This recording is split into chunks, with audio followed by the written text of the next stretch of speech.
Carly. Hey, Wef. Now let's nerd out with the functions we can use on distributions in Python. So for this sheet, I've prepared a number of different columns that we're going to do similar operations across multiple different distributions. So I'm going to work down each column, but then we'll do some analysis by looking across the columns and see how they compare. That sounds great. So the first function I want to nerd out with is the cumulative distribution function, or something I just call the CDF. And we've seen the CDF on a normal curve because this is the area to the left of a point on a curve. But a CDF can be defined on both a continuous distribution like a normal distribution or a discrete distribution like a binomial or a Bernoulli distribution.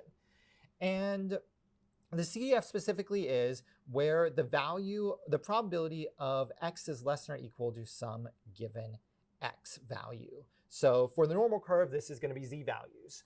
For a binomial or a Bernoulli, this is going to be the value of an event happening. It's whatever the x value is along your x-axis. So I'm going to start out with this first column by looking at a normal distribution. So Carly, let's go ahead and create a distribution D for the normal curve, and we'll just use the standard normal curve. So we can say D is equal to norm, open, close. Sounds good. I am actually first going to import the libraries that I need. So from scipy.stats, I'm going to import norm. Exactly. And then I'm going to say D is equal to norm. And then, Wade, you said to do the mean and... So right now, we just have a variable D that has a standard normal distribution because we're putting nothing in the parentheses. So that's the default. Yeah, that's the default. Got it. So we've got a standard normal distribution, and this works great for z-scores. Awesome. So what I want to do is I want to run the CDF for various different values. So I want to know the cumulative distribution function of 0.8. So that means I'm going to take a z-score of 0.8, and that's going to be slightly to the right of center. So I'm going to expect that 60 to 70% of the data will be to the left of that value. And it is 0.79. 0.79. So the result is 0.79. So I guess 0.8 is actually pretty far over. The curve gets kind of small. So 79% of our data is to the left of 0.8.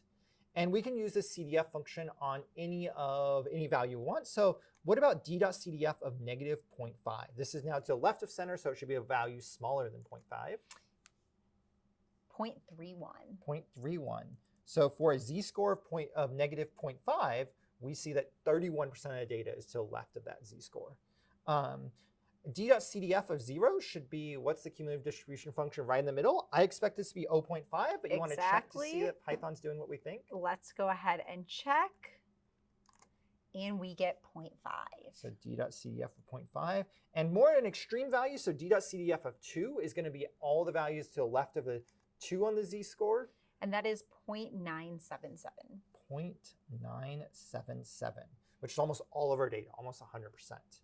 So that is a normal distribution. And the beauty of what Python does is now we can use this exact same syntax. Notice we're still doing d.cdf. But what we're going to do is we're going to change d to be a Bernoulli variable. So if you don't import Bernoulli, let's see what happens just to make sure that we don't get too scared by this error. So if you say d is equal to Bernoulli of p is equal to 0.4. It says name Bernoulli is not defined. So this is a common error that I see all the time if I forget to import something. So all that means is it doesn't understand what a Bernoulli is. And I know Bernoulli is something that a library is helping us out with. So now we can simply say import, or from scipy.stats, import Bernoulli. And I went ahead and did that, and now everything works. Awesome. So now if we run d is equal to Bernoulli of p equals 0.4, we have a random variable where it's a distribution of a success in picking like a red marble from a bag that has 2 reds and 3 blue marbles, for example. Sounds good. So if I've got 2 of something and 3 of the other thing, it's 40% likely I'm going to pick the thing that there's 2 of. So here I went ahead and made a histogram of this, and we have a Bernoulli distribution. And what we have here is we've got now the same Python code that now we're asking d.cdf of 0.8. And I got 0.6. So 0.6. So this was a Bernoulli distribution of p equals 0.25. So a Bernoulli distribution of p equals 4. The probability of success is, I'm going to draw the one that we actually have here, p equals 4, 0.4. The probability of success is going to be 0.4. And the probability of failure is 0.6. for the 0 and 1 outcomes, right? Mm-hmm. So if I ask for the cumulative distribution function less than or equal to 0.6, well, that's going to be all of the failures and none of the successes. Right, less than or equal to 0.8, and then that makes Or sorry, sense that it's 0.6. going to be 0.6. Exactly. Less than or equal to 0.8 is 0.6. And it's also, even if we use 0.6, it would have done the same work result. too, yeah.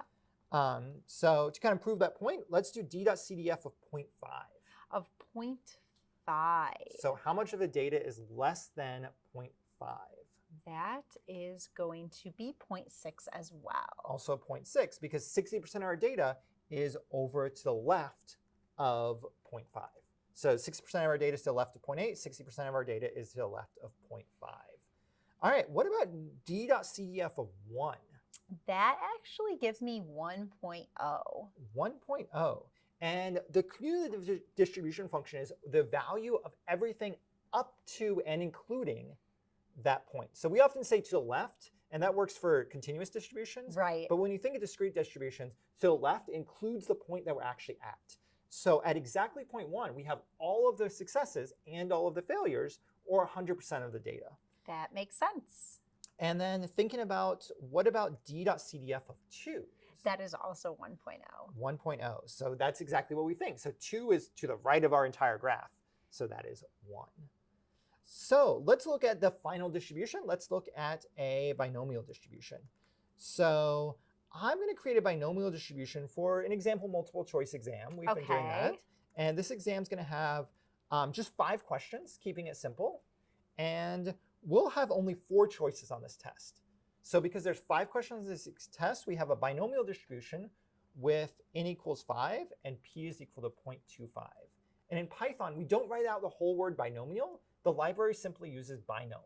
Binom. So I will make sure to import binom. And I have updated our distribution. So what is the first CDF? So now we're going to do the exact same thing. We want to know, what is the CDF of 0.8? What percentage of people get 0.8 questions right or less? 0.237. So 0.237, which is 23.7% of people get 0.8 answers correct or less. And because this is a discrete distribution, the only thing less than 0.8 is getting 0 answers correct. So what about CDF of 1.5? So this is the percentage of people who gets 1.5 or less questions correct. So that's 0 or 1 questions. That is 0.633. 0.633. So 63.3% of people get 0 or 1 questions correct. What about d.cdf of 2? Of 2, let's see, we get 0.896. 896.